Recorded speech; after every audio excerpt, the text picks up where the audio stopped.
misma celda o del mismo andén.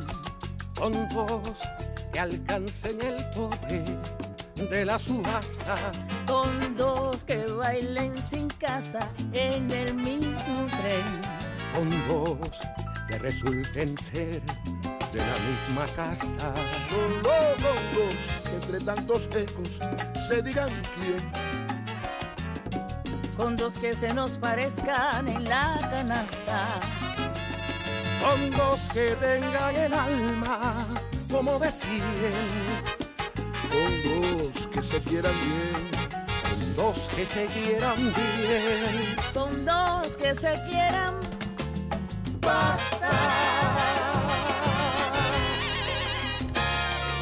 Muy buenas noches. Estamos en Con dos que se quieran 3, es decir, tercera temporada, ahora aquí en los históricos estudios de Legrén.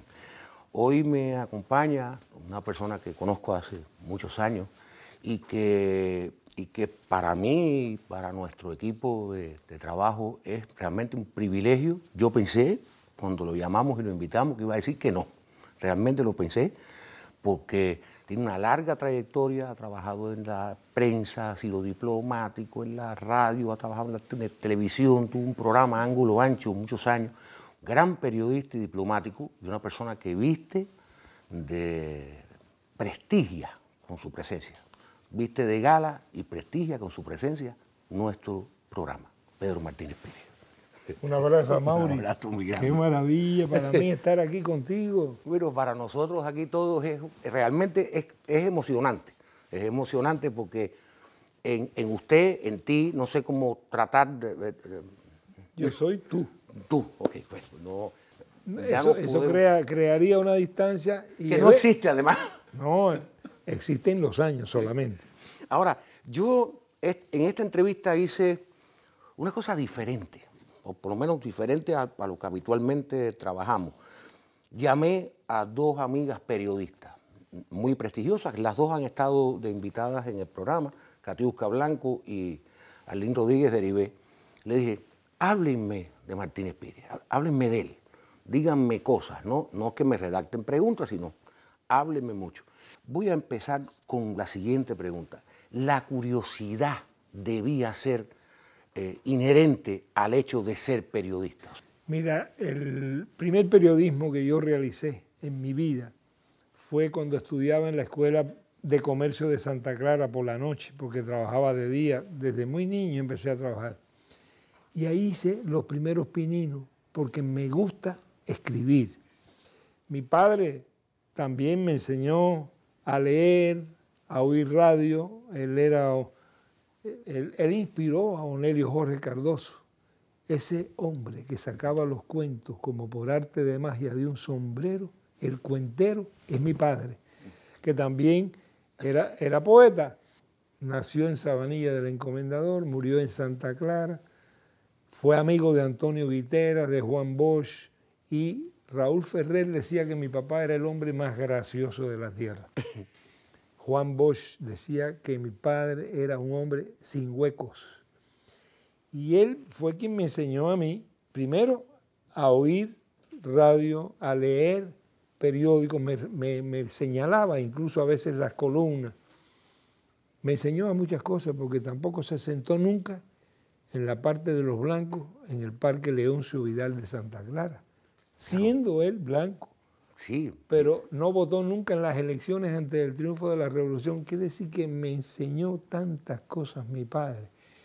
Y ahí fue que yo comencé a desear un día ser periodista. Realmente salí como diplomático, no de carrera, sino a la carrera, porque estudiaba en la escuela. ¿En qué año? Salí en el año 60. Iniciando, la diplomacia revolucionaria estaba iniciando, ¿no? Claro, bueno, soy fundador del MINREX, porque antes fue la Secretaría de Estado con Agramonte. Ya con Roa comienza en el 60. Pero, ¿qué pasa? Que siendo diplomático a la carrera, fui a Ecuador y allí conocí periodistas muy buenos como Pedro Jorge Vera y otros, y a grandes intelectuales como Guayasamín, Benjamín Carrión, Jorge Enrique Adún, dirigentes indígenas, obreros. En Chile, mi segunda misión diplomática, mis amigos del alma eran todos periodistas y todos tenían apodos. El negro Jorquera, el chico Díaz, el gordo Cabiese, el perro Olivares, el flaco Toá, todos. Y eran brillantes, inteligentes, capaces. Yo no concebía la diplomacia sin el periodismo. El perro Olivares, que estuvo tan cerca de Augusto Zapador. Olivares, Claro. Fantástico, pero eran todos. Toá fue ministro con Allende y fue asesinado en la cárcel. El gordo Cabiese hasta hoy sigue siendo director de Punto Final, la revista, un hombre extraordinario. El chico Díaz, todos eran amigos y de ellos yo aprendí mucho, a Mauri, sinceramente te lo digo, de la diplomacia y del periodismo.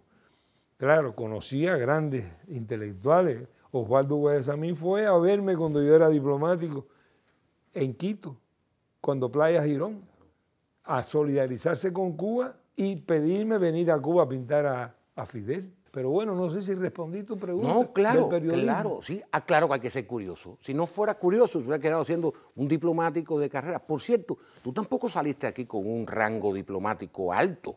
El cargo más bajo del Ministerio de Relaciones Exteriores, auxiliar de tercera clase. Nombraron embajador al rector de mi universidad, la Universidad Central Marta Abreu de las Villas, Mariano Rodríguez Olveira. Era mi profesor de Derecho Civil. Por cierto, en esa universidad por primera vez yo tuve un profesor que me habló del socialismo en 1959, Julio Lerriverán, que era profesor de economía cubana. Era un lujo esa universidad y sigue siéndolo, la verdad. Y Mariano dice equivocadamente que yo era su mejor alumno. Nos habíamos conocido en la audiencia de las Villas, donde también conocí a Dórtico, y me dice, Pedrito, me han nombrado embajador en Ecuador, ven conmigo de secretario. O sea, secretario y además de tercera... Claro, después me ascendieron, Roa, Sí. a secretario de segunda, de primera, eso no tiene importancia. No. Y me quedé de encargado de negocio en Ecuador y después en Chile. ¿Tú crees que, por ejemplo, Fidel decía que nuestros principales diplomáticos eran nuestros artistas? Lo repitió varias veces. ¿Tú crees que el hecho de ser un periodista diplomático acercó a ese grupo de gente a Cuba más allá de tu curiosidad? Mira, yo tuve como diplomático que escribir con seudónimo en Ecuador y también en Chile, en la prensa de izquierda, en Quito, en la revista Mañana, en Santiago de Chile, en el periódico El Siglo. ¿Cuáles eran los seudónimos? ¿Cuáles eran? Yo utilizaba cualquier seudónimo, porque después cuando fundé la revista Oclae, en el 66, tenía como 4 seudónimos, porque como era casi yo solo el que escribía, tenía que ponerme varios nombres. Ahí con Germán Sánchez fundamos la revista Oclae en el 66, que es cuando yo realmente comienzo en el periodismo, porque hasta ese momento había estado de diplomático en Ecuador. Claro, aquí pasé un curso muy bueno en el MINREC. Miguel Ángel Duque de Estrada, por cierto, que murió hace poco. Murió hace muy poquito, sí. Y se llamaba igual que su abuelo, que fue el que trajo de Tampa el tabaco con la orden de alzamiento mandada por José Martí a Juan Gualberto Gómez. Impresionante. Él era el director del DALA, Departamento de América Latina, y ahí nos hicimos diplomáticos de la carrera, los elementos básicos de consulares, diplomáticos, pero con qué profesores. Fernando Álvarez Davío, Raúl Roa García, un lujo. Claro, porque al triunfo de la revolución, nuestros diplomáticos que pertenecían al... Quedaron muy pocos Muy diplomáticos. pocos quedaron. Camejo Argudín, 3 fueron. 3. Todos los demás eran batistianos. Eran batistianos Y hubo que renovarlo, por supuesto. y muchos de ellos además desertaron, es decir, abandonaron sus embajadas en aquellos momentos, no regresaron a Cuba. Y la gente nuestra tomó las embajadas, como en Ecuador la tomaron los gente del 26 de julio que estaban asilados ahí, entre ellos estaba muchos periodistas, mucha gente. Tomaron las embajadas. Jacinto Vázquez era el jefe del 26 de julio en Ecuador, que después fue embajador en varias partes. Jacinto Vázquez de la Garza por cierto, jefe también de un batallón en Playa Girón. Yo estaba mirando una cantidad tremenda de fotos y viendo las fotografías, algunas de ellas, voy a ver si puedo lograr enseñar algunas. Por ejemplo, esta fotografía, a ver si la podemos tomar ahí, donde está con Hortensia. Hortensia Bussi y Salvador Allende. Salvador Allende. Aquí, este muchacho es Martínez Pires. Yo decía, ¿por qué no te dedicaste a ser actor? Porque tú tenías todos los atributos físicos para ser un galán del cine cubano, al menos de la televisión. Me lo propuso Santiago Álvarez, pero me propuso también un papel que no me gustó. Me dijo, Pedro, tú puedes ser el perfecto agente de la CIA, porque eres rubio, de ojos azules. Dígole, Santiago, eso fue en Quito en 1960. Pero además seguramente no te gustaba mucho la idea, no solo de aparecer como un agente de la CIA, sino trabajar como actor, porque a ti te ha gustado siempre estar detrás de la radio. Mira, yo recuerdo mucho a un gran amigo, además, que fue el primer director de protocolo de la Cancillería cubana, Manuel Yepe Menéndez, que además fue director de Prensa Latina, de la agencia. Yo trabajé con él y fue él, Manuel Yepe, quien me dio la tarea de dar cobertura a una gira de Fidel que comenzó en Conakry y terminó 2 meses y 5 días después en Moscú. 3 de mayo de 1972, cuando Fidel puso por primera vez un pie en África, Conakry. Tremendo. Las comunicaciones nuestras fallaron. Yo iba por Prensa Latina y logré que la vieja PTT francesa funcionara y preparé un despacho, un flash, Conakry, Bamako, París, La Habana. En París estaba Haroldo Wall, periodista brasileño fabuloso. ¡Qué memoria! Y fue un flash dando la noticia de que Fidel había llegado a Conakry y lo había recibido Sékou Touré. Celia Sánchez llamó esa noche para agradecer la noticia, porque estaban preocupados de que era un viaje, acuérdate, un viaje a África, no era fácil. Y fue fantástico. Ahí se encontró Fidel, el caballo, con Sékou Touré, el elefante, como me dijo Santiago Álvarez, que estuvo en esa gira también. Bueno, todavía tú trabajas en Radio Habana, Cuba. Claro, voy a cumplir 45 años nada más, ahora en agosto. ¿Sigue teniendo la misma utilidad Radio Habana, Cuba que tenía hoy con el asunto de las redes sociales y las nuevas tecnologías? O sea, ¿sigue siendo útil mantener esa señal, que es una señal, me imagino yo, no lo sé, me imagino que cara mantener una señal de esa envergadura? Muy cara, la onda corta es muy cara. Mira, ya Radio Habana no es la única emisora de ondas cortas, digamos, porque todas las emisoras cubanas se pueden oír por internet. Claro, Radio Habana se oye por onda corta, por internet y por frecuencia modulada. Ahora, yo te digo, Radio Habana, Cuba, que fue fundada por Fidel, fue anunciada al mundo el 16 de abril de 1961, el mismo día que Fidel proclama el carácter socialista de la revolución, anuncia la existencia de Radio Habana, Cuba, que comenzó como una onda experimental el 24 de febrero y se hizo oficial el 1 de mayo de 1961 con ese nombre, Radio Habana, Cuba. ¿Y quieres que te diga quién fue quien sugirió que la música que identifique a Radio Habana, Cuba sea la marcha del 26 de julio? Un especialista de la BBC de Londres que contrató José Schuller, el doctor en ciencia, que todavía vive, Sí, que vive. que compró el primer transmisor para Radio Habana, Cuba en Suiza, de la Brown Boveri. ¿Qué te parece? No, bueno. Ahora, la Radio Habana es una emisora que se multiplica por muchas cosas. Primero, porque los audios los podemos también enviar por internet. Yo soy en Cuba el corresponsal voluntario de ALER, que es una plataforma que tiene centenares de radios en América Latina. Y eso lo hago hace muchos años. Y lo hago religiosamente porque eso es magnífico. cómo me oyó Gerardo Hernández Nordelo en la cárcel federal de Victorville a través de Radio Pacífica de California. ¿Por qué? Porque me llamaban a Radio Habana, Cuba, como me llaman ahora de Radio UNAM, de Radio Mitre, de cualquier lugar del mundo. La radio sí, de Radio Francia.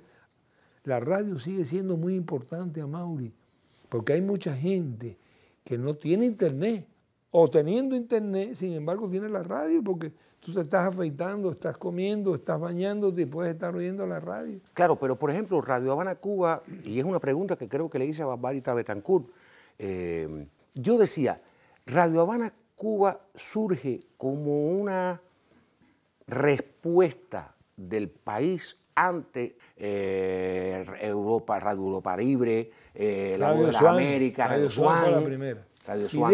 Fidel dijo, Mauro, ¿y creen acaso en ese discurso que van a seguir engañando al mundo? No. No estamos en la época de la diligencia, estamos en la época del radio y las verdades de un país se pueden llevar muy lejos. Sí, pero ahora, y ahí por ahí venía, ahora, por ejemplo, con este asunto del internet y todo eso, han surgido, primero todo el mundo es periodista, o todo el mundo se cree que es periodista, y han surgido lo que los americanos han bautizado como fake news, pero que al final no son más que noticias falsas. O sea, pero esas vienen desde Playa Girón. Por eso digo, toda la vida han venido las noticias falsas. Oye, tomaron el puerto de Bayamo, tú no sabes, sí, sí, entre los cables, que dijeron barbaridades. Se asiló el Che, mataron a Fidel, por favor. Por eso, la idea es, ¿tú consideras que nosotros tenemos que ir a la ofensiva en Internet? Totalmente. O como estamos ahora que estamos a la defensiva? Lo digo porque hay noticias de Cuba, internas nuestras, que primero salen en el mundo entero y 3 o 4 días después es que nosotros entonces las ponemos en nuestros medios. Y a mí me parece entonces que es como ir a la defensiva. O sea, ¿cuál es la idea? ¿Dar primero, que es dar 2 veces, o esperar y dar en la retaguardia? Eso no es culpa de Internet. Internet es como la globalización. La globalización es inevitable. Es como la ley de la gravedad. E Internet son las nuevas tecnologías y simplemente tenemos que trabajar con ellas. Fidel fue siempre un precursor de eso y Díaz-Canel, el actual presidente de Cuba, también. Lo que tenemos es que ser realmente sujeto y no objeto de las nuevas tecnologías. Pero hay que ver cuántas prensas reaccionarias hay en América Latina. Es hoy, yo te diría, el arma fundamental del imperio y de la oligarquía, la utilización de los medios. Es terrible. Entonces esa batalla en la cual siempre estuvo Fidel sembrando ideas, el Che, ¿verdad?, nos obliga a nosotros, a Mauri, a ser más eficientes, ser ágiles. Pero y más inmediatos, ¿no? ¿No ocurre que muchos de nuestros periodistas tienen que esperar a que les digan si pueden dar o no dar una noticia? Mira, no estoy en esa categoría porque no, hay muchas veces, yo sinceramente te lo digo, y tuvimos siempre buenos padrinos que nos apoyaron mucho, Aide Santa María, Armando Jardábalo, pero es que el problema es el siguiente, es que no pueden autocensurarse los periodistas. Nosotros estamos frente a un enemigo poderoso, pero estamos cumpliendo un papel. Cuba es indispensable para América Latina.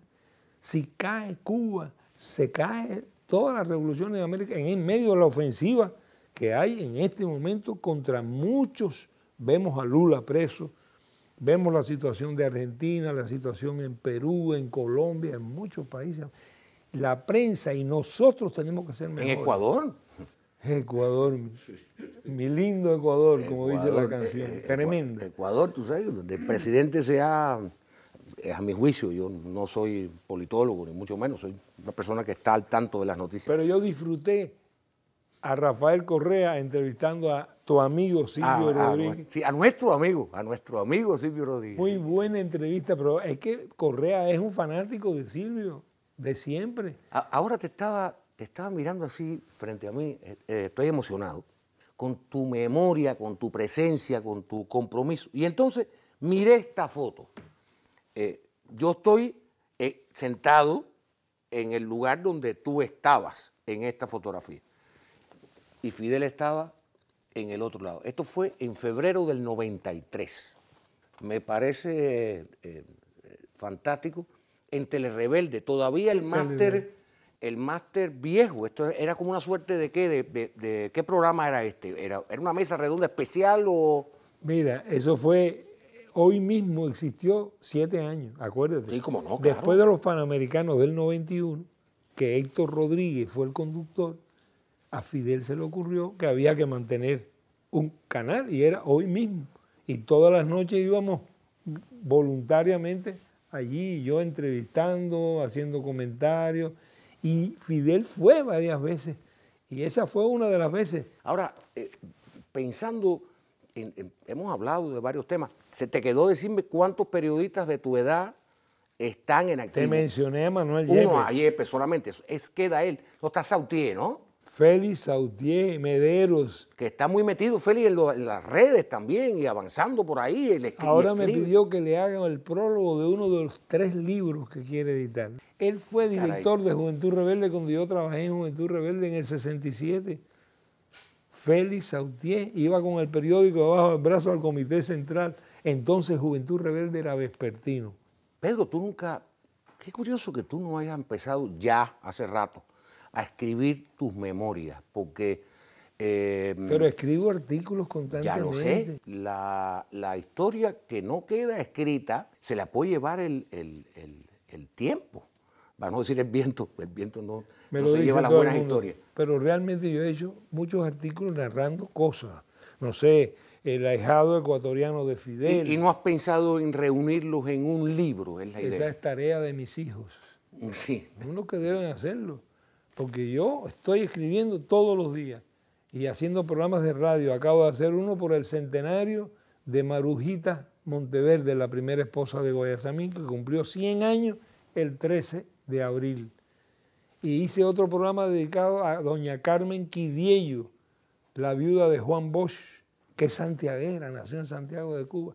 Imagínate tú, si yo estoy presente cuando Guayasamín está pintando a Silvio y entrevisto a Silvio el 29 de noviembre de 1986, cuando Silvio cumple 40 años, y me dice Silvio, he sido bendecido por la mano de los Andes.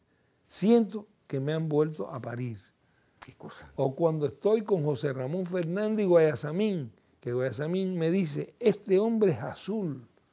O cuando estoy con Fidel en el 4º retrato que le hizo Guayasamín para sus 70 cumpleaños, que Fidel le pregunta a Núñez Jiménez, Núñez, ¿cómo apoyamos a Guayasamín para la Capilla del Hombre? Y Núñez le dice, muy fácil, comandante, con tabacos. Y a partir de ahí son los sumidores hechos en Ecuador y los tabacos que pone Cuba. Y el primer humidor lo subastó Fidel en Tropicana con Guayasamín. La gente no sabe muchas cosas. A Mauri, tenemos una historia hermosa. Yo me siento muy contento de tener el poder que tengo, es decir, como periodista. Hay gente que está lamentándose siempre. Es que no usan los medios, esta televisión. Yo empecé a Mauri a colaborar con la televisión cubana, ¿sabes cuándo? 1968. ¿Quién me presentó e hizo el primer programa? Faustino Pérez. ¿Cuál era el programa? Raíces de nuestra historia en el estudio del Fox, en vivo. ¿Qué hacíamos? Recorrer los 100 años de lucha a partir del discurso de Fidel del 10 de octubre de 1968. ¿Y era un programa semanal? Semanal de 45 minutos en vivo. Magnífico, yo me quedé de conductor ahí año y medio, fantástico, una experiencia maravillosa. ¿Y en Ángulo Ancho qué tiempo estuviste haciendo televisión? Ángulo Ancho hice 42 programas de Ángulo Ancho, pero me di gusto. Sí. ¿Sabe lo que es en el río Sena? Entrevistar a Pierre Richard en su yate, o entrevistar a Alba de Céspedes en la isla San Luis, donde ella vivía. Alba de Céspedes, una gloria de Cuba fantástica. La entrevisté 2 veces. 1988 y 1989. ¿Y cuándo surge, ya que habló de Alba de Céspedes, cuándo surge su amistad con Monseñor Carlos Manuel de Céspedes? Son familia. Sí, yo sé, claro que son Pero familia, yo por eso, pero ¿cuándo es que? Porque uno está en París y el otro está aquí. Sí, pero yo le traje carta Ah, a ahí Carlos está. Manuel de Alba de Céspedes. Alba, claro. La primera vez que la entrevisté para la televisión con Tomasito Olivero, que le dicen El Cangrejo. Fuimos invitados y ahí nacionalizamos la Pero Torre ¿a Eiffel. cuál conoció primero? ¿A Alba o a Monseñor? A Monseñor lo conocí mucho antes. Mucho antes. Mucho antes. Monseñor, para mí, es el sacerdote perfecto. Es el continuador del padre Sardiña o de el hombre que nos enseñó en pensar. Del padre Varela. El padre Varela. Ese es un hombre extraordinario, inteligentísimo. Tiene que ver, digo, tú no eres una persona que practica una religión organizada ninguna, porque recuerdo muy claro que tú... Tengo la medalla del Papa. Sí, la de Juan Pablo II, claro. La narración de esas misas, de las misas que ofreció, ¿cuántas fueron? 4, ¿no? Santa Clara, Camagüey, Santiago y La Habana. Y La 4. Habana. Y yo me preguntaba, Martínez Pires, ¿de dónde sabe tanto de los procedimientos de la misa, de cómo? Porque eso normalmente el que no practica la religión católica lo desconoce. Y tú, no siendo un católico, sin embargo, podías narrar aquello como se ha visto después en el resto de las misas, que ya llevamos a un sacerdote. ¿Cómo tú lograste eso? A partir del conocimiento, Monseñor tuvo algo que ver con eso, con los Manuel de Céspedes. ¿Cómo te explicaban todos aquellos procedimientos que pueden llegar a ser muy complicados para una persona desconocedora? Mira, hay que prepararse y hay que estudiar para todo. Hay que prepararse. Cuando yo fui a cubrir eventos deportivos en San Juan, en Cartagena, en Medellín, en Barquisimeto, yo tenía que prepararme seriamente. Yo no tengo ninguna resistencia al catolicismo. Yo respeto todas las religiones, sinceramente, porque tengo y he tenido siempre grandes amigos que practican la santería, el catolicismo cualquiera. Tengo el honor, además, de haber sido el primero que propuse un religioso para trabajar en Radio Habana, Cuba, que me lo pidió Carneado. ¿Tú te acuerdas de Sí, Carneado? como no lo veas, claro que lo recuerdo. Un hombre bueno, un Un hombre muy bueno. Muy bueno. Un hombre muy bueno. Entonces, ¿qué pasa? No es que yo sepa tanto. Primero, estudié mucho, pero también tuve el apoyo de un sacerdote que era el director de las transmisiones de la Radio Vaticana para América Latina y era venezolano. Y también un sacerdote de Pinar del Río, muy inteligente. Ellos eran realmente los que sabían más. Claro, yo sabía porque me estudiaba los protocolos, toda la terminología y cuál era el arte mío, digamos. Primero fue narrar por primera vez misas del Papa por televisión y Radio Habana, Cuba. Pero me dio mucho gusto porque la primera misa del Papa fue en Santa Clara, que es mi pueblo. O sea, el hecho de que la primera misa fuera en Santa Clara, el Che y el Papa, es que ahí no hay contradicción. ¿Y la Revolución Cubana de dónde viene? ¿Quién era Fran País? ¿Quién era el padre Sardiña? ¿Quién es la Caridad del Cobre? Caballero, esto es un ajiaco. La revolución no se puede ser sectario. Lo que no se puede estar contra la revolución, pero cuánta gente buena hay que son practicantes. Mi primera esposa cuando llegó a Quito, y llegó el 20 de diciembre de 1960 y me dijo, me quiero casar por la iglesia. Ella por respetar a su hermana mayor, y yo por respetarla a ella le dije, mira, antes de esta decisión, yo quiero que tú conozcas las iglesias en Quito y sobre todo la iglesia de la Compañía, que tiene altares de oro. Pero en Quito, yo creo que es uno de los lugares, junto con Puebla en México, donde más iglesias hay por metro cuadrado. Así mismo. Pero yo le dije a mi esposa eso, a mi primera esposa, que ya murió, respetándola, porque si ella, además yo bauticé un niño, y Ahí muchos está. niños. Por aquí está la foto. Claro, ahí está la foto. Por aquí está la Fidel foto. Nieves se llama, ese es ahijado de Fidel Castro, no mío, pero lo bautizamos nosotros el 2 de septiembre de 1960 en la embajada, con un sacerdote católico. Y ahora hablaste de tu primera esposa, es decir, ha habido más. ¿Cuántas esposas ha habido? 2 2 esposas. en total. La primera, que es la mamá de mis 2 hijos primero. El primer hijo mío nació en Santa Clara, porque yo no tenía casa en La Habana. Y nació... El que vino ahora contigo, que anda por ahí. Pedrito, trabaja en Radio Cuba. Pedrito. Fue vicerrector de la UCI 6 años y fue presidente de los Joven Club. Mi otro hijo, el siguiente, nació en Santiago de Chile en 1963, en la misma clínica donde asesinaron a Neruda, la clínica en Santiago. Después tengo otro matrimonio, el actual, que tengo 2 hijos. Hay uno graduado de pedagogía, el segundo es ingeniero hidráulico, la tercera es farmacéutica y el cuarto es abogado. Bueno. Se llama Igna María y Abelito. Abelito, mi hijo más chico, nació el 5 de julio de 1979. Yo estaba en San Juan, Puerto Rico, en los Juegos Panamericanos y le pedí a mi esposa Esperanza que esperara para ponerle el nombre. Y me dijo, no, ya, se llama Abel. Qué cosa más linda. Bueno, aquí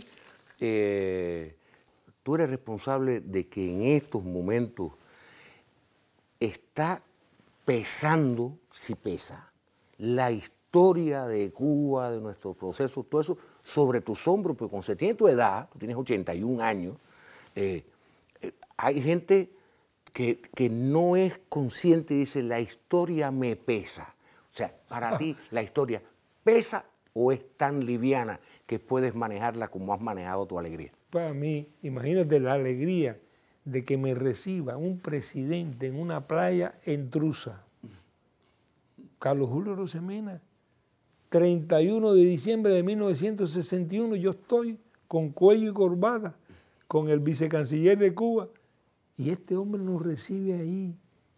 Estoy en foto, pero además estuve con Fidel Castro en Nueva Delhi, cuando el embajador Pérez Novoa está conmigo, estamos tomándonos un trago y Fidel está reunido y llegó en la primera, me dice Pérez Novoa, para acá viene Fidel. Digo, coño. Y efectivamente vino Fidel, pan, y se tomó el trago de nosotros y no el que le habían puesto en la mesa. ¿Te das cuenta? La entrevista que le hice a Fidel en Sevilla, no porque yo quisiera entrevistarlo, sino porque él quiso entrevistarme a mí. La que le hice el 12 de octubre del 79 en Nueva York. Para mí el peso es lo que me hace vivir, lo que me empuja.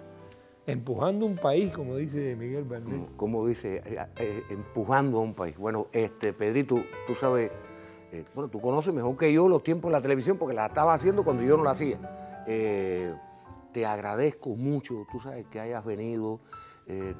Yo creo que los televidentes, estoy seguro, por lo menos los televidentes de este programa, tampoco es todo el mundo, los que nos ven, van a sentirse muy estimulados. Y yo, de pronto que siempre vengo con dolores en las rodillas, llego aquí, me duele el muslo, digo que me duele la cadera, yo soy el que se siente liviano de solamente seguir tu ejemplo y tu alegría. Un abrazo, viejo. Muy bien.